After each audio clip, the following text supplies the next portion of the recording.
শুরু করেন, বিসমিল্লাহ করে শুরু করেন। আউযু বিল্লাহি মিনাশ শাইতানির রাজিম, বিসমিল্লাহির রহমানির রহিম। শুরু করেন। আযানের ব্যাপারটা, নামাজের ব্যাপারটা নাকি? না, নামাজের ব্যাপারটা হলো সুন্দর করে আমি এক মসজিদে ইমামতি নিছি।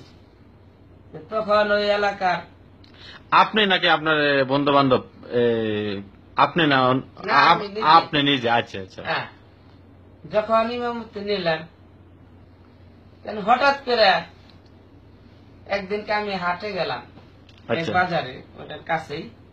তো বাজারে যাওয়ার পর জোহরের টাইমে আজান দিছে না, আজানের আগে চলে গেছে। তখন জোহরের টাইমে আজান হয় নাই। যখন আমি মসজিদে আসলাম, কমিটির লোক রাতের বেলা আমারে আইসা কয়েকজন জিজ্ঞাসা করতেছে, হুজুর আজ জোহরের সময় আজান দিলেন না কে? আয়ো। তা আমি বললাম, আজান দিলে আমি তো হাঁটে গেছিলাম একটু কাজে, আজান দিলে সমস্যাটা কি হয়েছে? হ্যাঁ, সমস্যা মানে আপনি আজান দেন নাই, আপনি জোহরের টাইম আজান দিলে এই চোখের ভিতরে যারা কাজ করে আচ্ছা। এরা সবাই খানা খাইতে আসে, তা আপনি আজান দেন নাই, এরা ক্ষুধায় কষ্ট করছে, আয় হায় হায়। এর জন্য দায় হয়েছে আপনি দায়, তা আপনি আজান দিলেন না কে? আচ্ছা, তা আপনারা রাখা হয়েছে, আমরা বেতন দেই, আপনি আজান দিবেন, নামাজ পড়বেন, আপনারা বেতন দেন, আপনি নামাজ পড়বেন না, হ্যাঁ। আপনি নামাজ পড়বেন, কিন্তু আমরা নামাজ আমাকে কথা জিজ্ঞাসা করবেন না। হ্যাঁ, আমরা টাঙ্গুইল আসুন। আচ্ছা আচ্ছা, ফজরের সময়, এই ফজরের টাইমে যদি আপনি আজান না দেন তাহলে মানুষের কাজে যাওয়া বন্ধ হয়ে যায়। আপনি আজান দেন, এই আজান শুনে সবাই কাজে যায়। কাজে যা, এটা হলো ফজর আজান। ফজর আজান, ফজর আজান হলো কাজে যাওনতে। ফজর আজান শুনে সবাই কাজে যায়। আরে আচ্ছা, এরপরে জোহর আজান যখন দেন সবাই খাইতে আসে, আচ্ছা। আর যখন আসর আজান দেন তখন সবাই কাজের থেকে ফেরত চলে আসে পড়ে একেবারে চলে আসে কাজের একবারে, থেকে। হ্যাঁ তখন এদের কাজ সমাধান। হ্যাঁ, ওই দিনের লেগে ছুটি। দেখো, তখন বলতেছে আপনারা রাখা হয়েছে ঠিক মতন, আজান দিবেন, কারেন্ট চলে যায়, ব্যাটারি আছে, ব্যাটারি আজান দিবেন, যদি আজান না দেন তাহলে আমাদের বিশাল সমস্যা। মাগরিবের সময়? মাগরিবের সময় তো আজান দিলে ওই যে বেটিরা বাটি বুতি ধরা, আচ্ছা আচ্ছা আচ্ছা। আচ্ছা, এটা হলো বুঝতে পারলো বেলা সন্ধ্যা ঢুকে হয়েছে, গেছে, সন্ধ্যা হয়েছে। বাতি ধরা সন্ধ্যা হয়ে গেছে, তা হুজুর আজান দিছে। হ্যাঁ, তখন দেখা গেছে যার বাড়িতে কারেন্ট আছে লাল জ্বালাইলো, যার বাড়িতে কারেন্ট নাই সে বাতি ধরা। আচ্ছা, আর ওই এলাকায় এসারে না? আচ্ছা, যখন কিনা মাস্টার শেষ হয়ে যায় আমার এই টাকাটা সাথে সাথে দেয়। না, এসারের নামটা বলতে বা এসারের নামটা কি বলতো? মহিলারা নামাজ পড়ে, হ্যাঁ, এরা খাওয়া দাওয়া করে তখন শুয়ে পড়ে, তখন কাজ কাম মনে তাহে না ওই সময়। এশারের টাইমে রাত হয়ে গেছে, এশারের নামাজের পরে তখন খাওয়া দাওয়া করে হেরা শুয়ে পড়ে।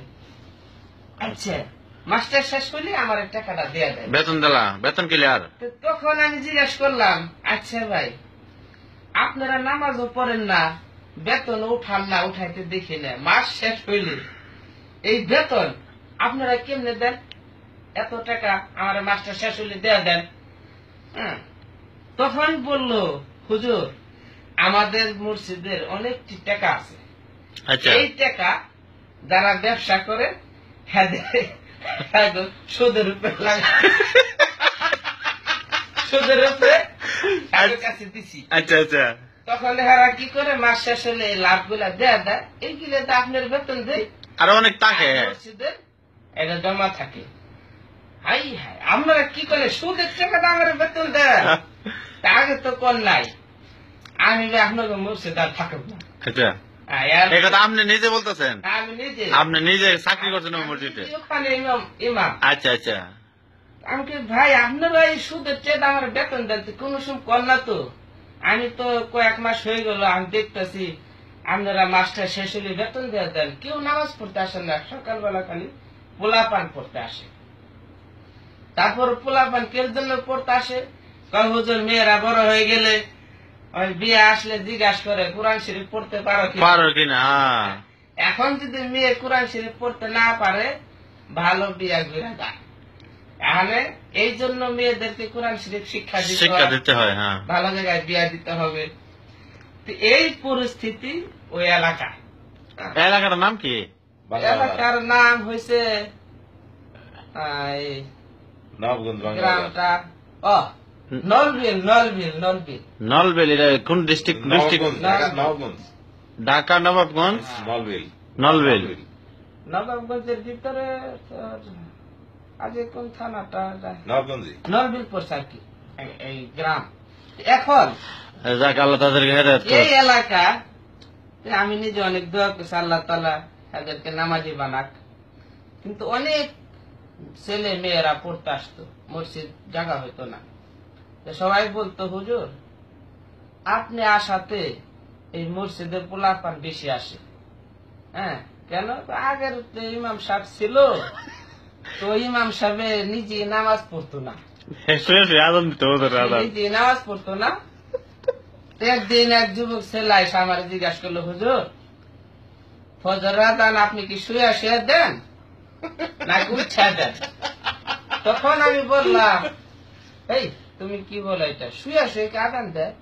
কার আগের হুজুরের শীতের মধ্যে উঠতো না, ওই মা ওতরা কাছে নিয়ে রাখতো, মাইকেল সেটটা কাছে থাকতো, সুইচটা দিয়েই আদান দিত, আদান দিয়ে সে ঘুমায় থাকতো, উঠতো না। আচ্ছা সে নামাজ পড়ে না, ওই সে শুয়ে থাকতো, পোলাপান পড়তে আসতো, আয়সা আয়সা ডাইকা হুজুর উঠাতো, হুজুর উঠে না আমি পড়তে আসছি। তো হুজুর উঠে মুখটা ধুয়ে পোলাপানটা পড়াইতো। যুবক ছেলেরা জিজ্ঞাসা করে, তো হুজুর আপনি কি আদান শুয়া দেন না উঠা দেন? ওইটা দেন। তখন আমি বললাম, আরে বেকেল শুয়া শুয়ে কি আদান হয়? এই পরিস্থিতি ওই এলাকায়। তা আমি যাওয়ার পর আল্লাহ রহমতে অনেকটাই সুযোগ সুবিধা হয়েছে, মানুষের নামাজের জন্য ডাকছি। এরপরে এক মৌলানাদের ওয়াজ করালাম, ওখানে ভালো এক মৌলানারে নিয়ে অনেক বড় একটা ওয়াজ দিলাম। তখন এই মুরব্বীরা বললো, আরে হুজুর আপনি যে ব্যবস্থা নিচ্ছেন টাকা পয়সা দেবো কারা? তখন আমি বললাম, দেখেন ওয়াজের ব্যবস্থা আমি করতেছি, তো যুবক ছেলেদেরকে নিয়ে আচ্ছা এবারের মতো শেষ করে দেন। কিছু চাউল উঠাইলাম, কিছু বাঁশ উঠাইলাম, কালেকশন করে ওয়াজ দিলাম। তো ভালো ওয়াজ হইলো, তো কিছু টাকা পয়সা মসজিদের জন্য উঠলো। তো মুরব্বীরা বললো, হুজুর আমরা মসজিদ দিছি পরে থেকে কোনোদিন এই মসজিদ ওয়াজ হয় না, তা আপনি আসার পরে আমরা একটা বার ওয়াজ শুনলাম। একবারই পরে ওখান থেকে আমি চলে গেলাম। আলহামদুলিল্লাহ। ওকে, বিদায় নেন দর্শকের কাছ থেকে। সালাম দেন, সালাম দিয়ে বিদায় নেন। আচ্ছা, আসসালামু আলাইকুম ওয়া রাহমাতুল্লাহ। সবাই আমার জন্য দোয়া করবেন ইনশাআল্লাহ। তখন তো মানুষ দেখলে কেবল এই ইমাম সাহেব তো এরকম